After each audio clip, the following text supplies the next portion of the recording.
Hey everybody, it's Meredith. You kind of get a bonus episode today. Sort of. Let me start with the biggest piece of news. We are now collecting stories for the next season of Love Letters. I am so excited about that. So please email us your story to get on the podcast. You might say, Meredith, what are you looking for? What makes a good love letter story? Well, you might tell us about a relationship moment that was extra happy or extra sad. Those tend to make great episodes. You may tell us how you answered a question about your relationship life, or about a question you've never been able to answer, like, will I ever be able to meet someone if I live in a town with a population of 800 people, all of whom I went to high school with? That's an excellent question. Some of our best stories are about what happened after a breakup, like how you rose like a phoenix and made yourself amazing, or how you still hope to do that, but are not quite amazing yet. I will tell you, I happen to love stories about technology. If you've abandoned technology or all social media and it made you happier in love, I want to know. Or maybe you went the other way and now have an AI boyfriend. Tell us about him. I also adore stories that involve problem solving in general. Like maybe you couldn't decide whether to get back together with someone who wronged you, and then you did and learned it could be okay.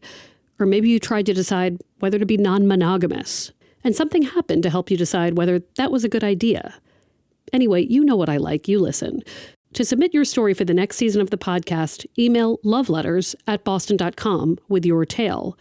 Put my story in the subject line.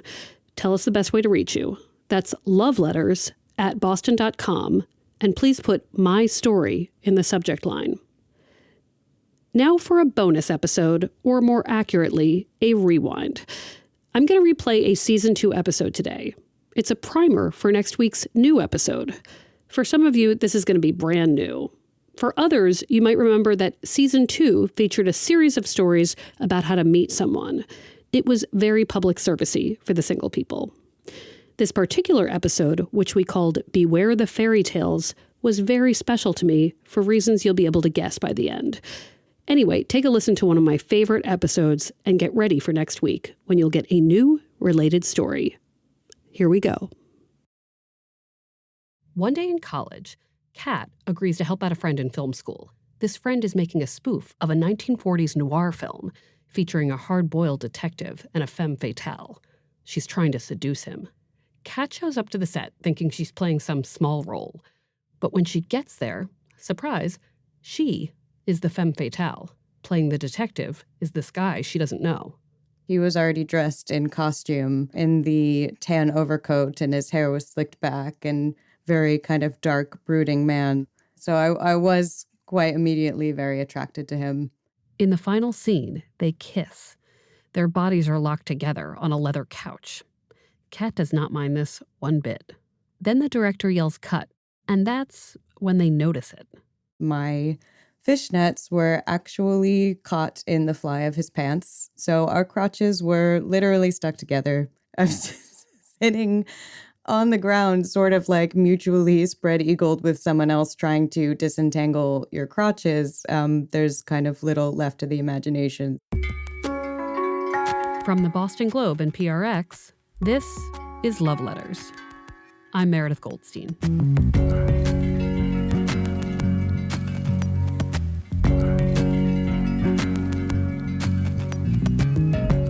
Today, I'm going to explore one of the biggest tropes of dating. It's this idea that a cute origin story is somehow meaningful or necessary to a successful romantic relationship. And if you don't have one, well, you're doing it wrong. This is something I hear a lot from people. Everybody wants a meet-cute story. It's like they've watched so many rom-coms, seen and heard so many narratives that involve these perfect introductions that anything less feels like a letdown. I even had one letter writer tell me she didn't want to meet someone online, that she'd preferred to meet a guy at the library. She made it clear that she thought an adorable first connection in the book stacks would, I don't know, make for an amazing relationship, that it might feel more like fate. Let me tell you what happened with Kat. So she's on the ground with this guy she doesn't know, and she tries to free her stockings from his crotch. I remember that my face was red and we were crying and laughing, and there's not much else you can do in that situation other than go with it. Can you describe sort of what was happening in the 2 minutes of being stuck together? Did you know you were having sort of a bonding moment? It was, I think, a bonding moment and kind of broke down the tension that would have normally been there when you're meeting a stranger or shooting a weird scene like that. I mean, how much more awkward can things get? After a couple minutes of super cringy fumbling, Kat decides there's only one thing to do. So I think eventually I just grabbed it and ripped because at some point something's gotta give. And sometimes that something is fishnets. And then we dated for 5 years. Maybe that's what makes those moments special, is when you happen to have opened your eyes at the same time someone else opens their eyes. And in that moment, that's when that connection is made. One might say it was a pretty cinematic start to a relationship. But in the end, Kat and the detective break up. They're different people who like different things, she says. He's quiet, prefers dinners at home. She's more social and outgoing. But she'll always love the funny romantic story of how they met. For me, it's a tale that raises a key question. How important is the origin of a relationship anyway? When we're trying to meet someone, does it really matter how we do it? I mean, I often tell letter writers that it does not matter, but I also know a great story can spark a great relationship. To get into the psychology of meet-cutes and our craving for them, I went to a source I knew would have a lot to say on the subject. I'm Katie Cotugno. I write messy, complicated feminist YA novels, most recently 9 Days and 9 Nights. So if somebody were to say to you, what is a meet-cute, how would you answer them? A meet-cute is a trope that I think of as coming out of romantic comedies, whereby our two romantic leads meet in a way that is sort of unlikely in real life, but delightful in a contrived sort of way. You get into a cab from two different sides of the car, or you round the corner and bump into each other and drop your papers. The meet-cute scenario figures in some of Katie's own novels. In fact, she's a contributor to the YA anthology that's actually called Meet Cute. When I ask Katie for other examples of meet-cute stories, she brings up a classic. The movie You've Got Mail from 1998, starring Meg Ryan and Tom Hanks. So You've Got Mail is the story of Kathleen Kelly, proprietress of Shop Around the Corner, which is a tiny bookstore on the Upper West Side in New York City, and Joe Fox, who is the CEO of Fox Books, which is a Barnes & Noble-esque. This is obviously very much a movie of the 90s because the horrifying villain is Barnes & Noble. Now all we want to do is root for Barnes & Noble. Yeah. I bought so many Christmas presents at Barnes & Noble this year.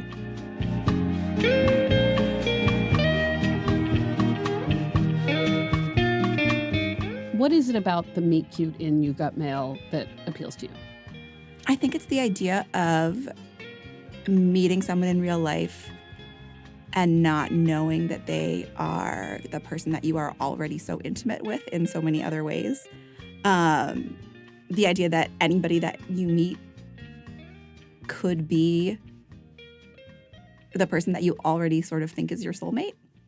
Katie and I talked about how online dating has only made this yearning worse. Our app experiences can feel so empty and dehumanizing that we end up pining for a good old-fashioned, hands-on-the-same Starbucks order kind of moment. She talks about online dating this way. It can sort of feel transactional. There's an element of feeling like we are both on this app because we are trying to meet someone and potentially, either hook up or have a relationship or whatever. But it has less of a feeling of sort of magic and happenstance, I think, for some people. And that's why we sort of fetishize the meet cute.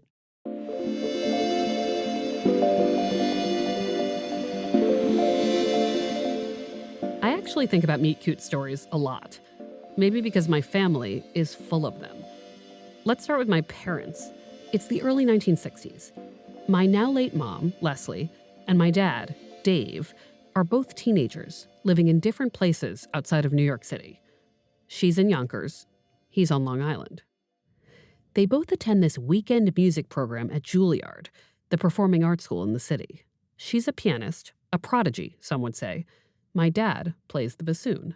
She had come into the orchestra to do some piano thing, and that was the first time I saw her, and my heart went a little pitter-patter. What do you remember of what she looks like? She had hair your color. She did? Maybe a little darker. Okay. And She had a good butt, a great butt. That's what I remember. Did she walk in backing up? No, she just walked. But they don't actually talk while at Juilliard. He's too chicken to approach her. A year passes. The next summer, they both enroll in a music program at Dartmouth College. At this point, my dad is 15. My mom is like 16 or 17. So what happened? Oh, so we did talk, and before long, we were boyfriend and girlfriend for the entire summer. She was in the girls' dorm, I was in the men's dorm. And you courted each other? We courted each other, went out, did everything, practiced in the same practice rooms, had a great time this summer. You played music together? And we played lots of music together. When the summer ends, they return to their respective hometowns. My dad doesn't have his driver's license by this point. In order to see my mom, his family has to drive him there. My Aunt Nancy, my dad's much younger sister, remembers their whole family piling into the car together. Nancy tells it like this. So we all went along for his romantic dates, at least a few times, I remember. To me, they looked like an adorable couple. Once my dad finally gets his license, he borrows my grandfather's car for a proper date with my mom. She had a whole day planned. It was wonderful. We were going to go visit a friend of their family, and we were going to drive up there and spend the day. P.S. The day was raining, and it was fall leaves all over the ground. And we weren't on the road for 3 or 4 miles when the car naturally, I was probably speeding, and it hit the center divider. It slipped into the center divider, which pushed the fender right into the wheel, which made the car impossible to steer. So we careened off one divider to the next divider and back again to the center. And the car was totaled. Fortunately, we were not injured in any way. This accident doesn't help the long-distance relationship. Both families are pretty pissed. My parents do meet again once more in New York City, but that's it. The young romance peters out. Several years go by. My dad goes to Butler University in Indianapolis. He plays with the Indianapolis Symphony. But he decides to come back east. He's accepted into Juilliard to continue his training. And lo and behold, my first or possibly second day at Juilliard, I walk into a required class called secondary piano. And who's there? But Leslie, my old girlfriend, your mom. And like his first day, he calls home and says, Mom, you'll never guess who my piano instructor is. The odds were incredible, and I was absolutely, totally flabbergasted the third time. It almost seems like a sign at that point. It was. To me, it was a sign. We'll be right back after the break.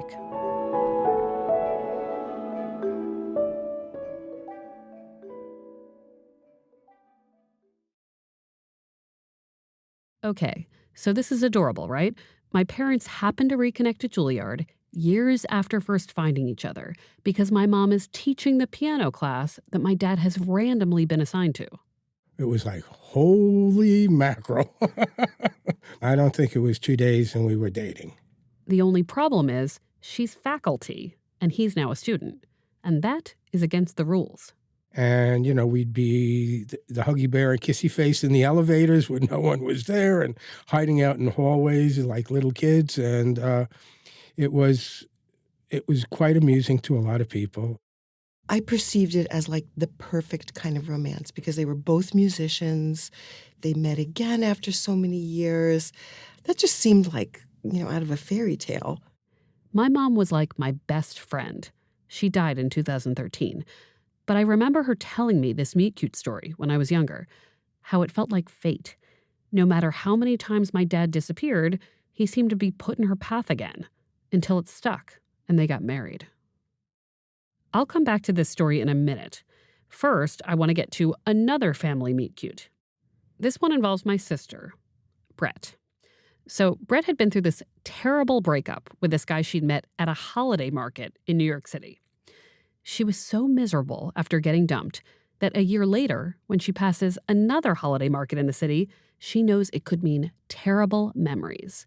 But my sister can't help herself. I love Christmas. Like, I am like a Jew that was deprived of Christmas, and I love Christmas, as you know, with all my heart. Like, I would have a tree in here for like 7 months out of the year. Then something happens at the market. She sees a guy. I look in front of me. He's goddamn right in front of me. And I see my now husband, who looks just like Seth Rogen, which was like #marriage goals, staring off into space because he's probably super baked. And I remember thinking, that guy.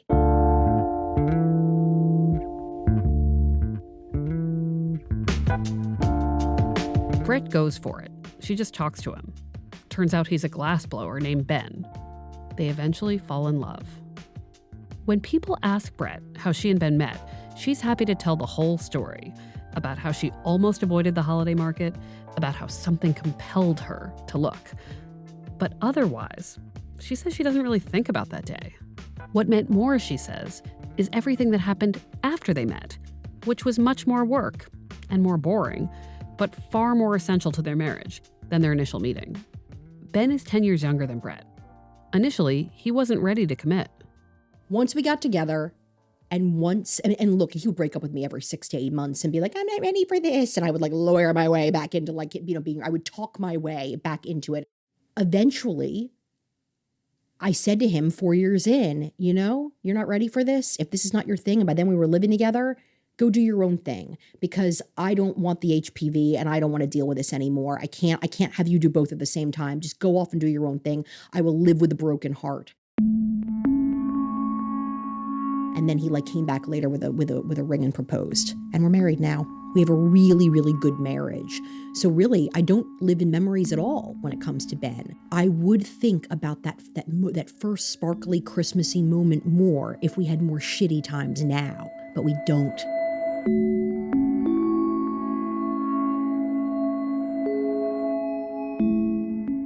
Let's go back to my parents.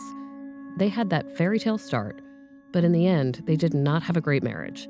After many rocky years and a whole lot of family misery, my dad moved away and they got divorced.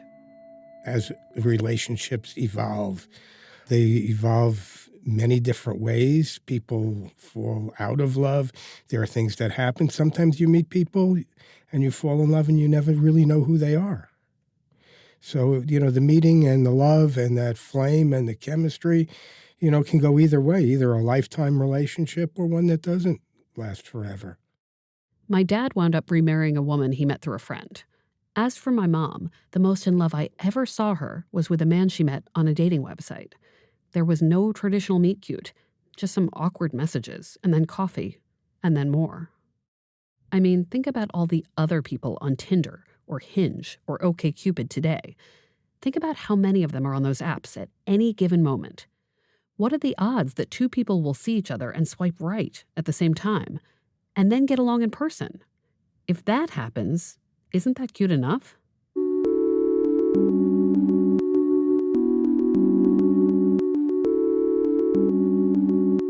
As I thought more about our obsession with meet cutes, I wanted to get one more perspective. So I talked to Valerie Complex. She's a film critic and screenwriter in New York. I think it's fair to say that Valerie Complex is pretty down on pop culture meet cute stories. She has problems with how inaccurately they depict real-life impressions of courtship and love.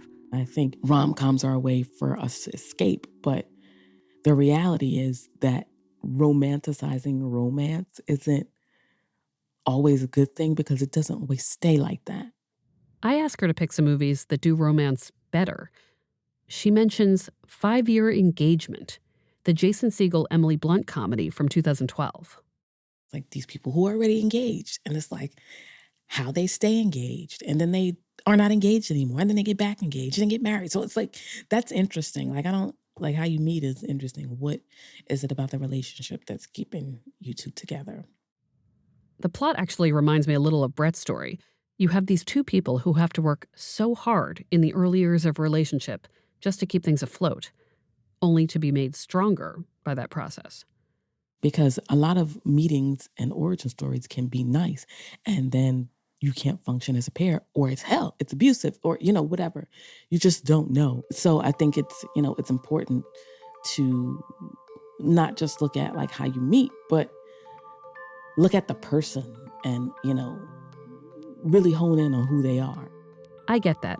I mean, I am a sucker for vampire romances, but I will concede that once you get to know your undead significant other, they might want to eat you, and then it's game over.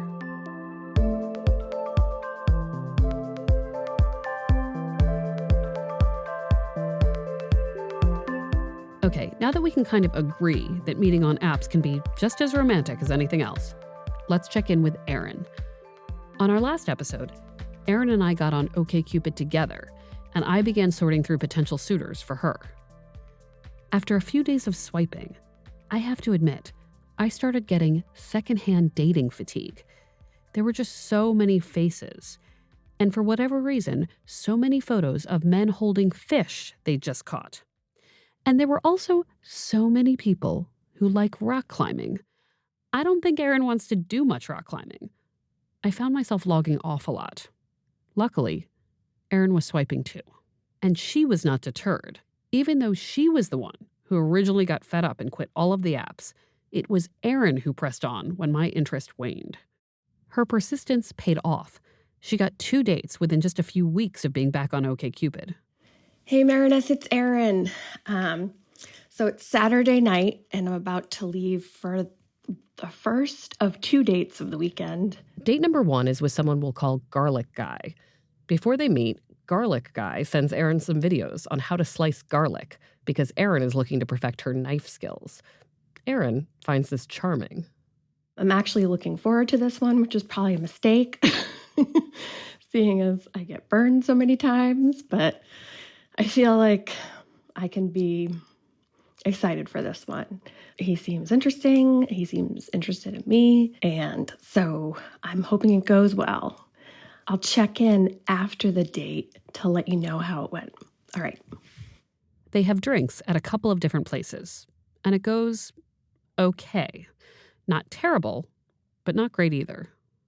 I'm calling you on Saturday night after date 1 of 2.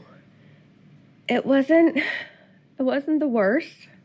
It wasn't the best. There was some questions asked of me from him, but it was mostly just me going, oh, yeah, oh, okay, which is fine for a while, and then it just gets exhausting. So I wouldn't really make the effort to see him again. But I'm glad to have gone out, and it was good for our sort of, I guess this was my first date from our OkCupid adventure. So we'll see. Date number 2 is tomorrow morning, Sunday morning. We're going to the Harvard Art Museum. So I'll check in before that and after that, and I'm hoping it's a little bit better. Night. Date number 2 is with a guy we'll call Art Dad. He has kids. We had a really nice time looking at art and talking about art. I hadn't done that in a while, so it was nice. And then we had coffee and had a nice 2-way conversation, which is refreshing for a lot of these dates. So he's someone I'd like to see again for sure, and see more art and talk about art and possibly go to see some music. I give Erin credit for getting back on the apps and making these dates happen. I mean, if Erin does succeed in finding a guy on OkCupid, fantastic. I'd feel no different if it happened at a library or the supermarket or at some beautiful holiday stroll during Christmas time. When Erin meets someone, and I really hope she does, it will be a great story, no matter how it happens.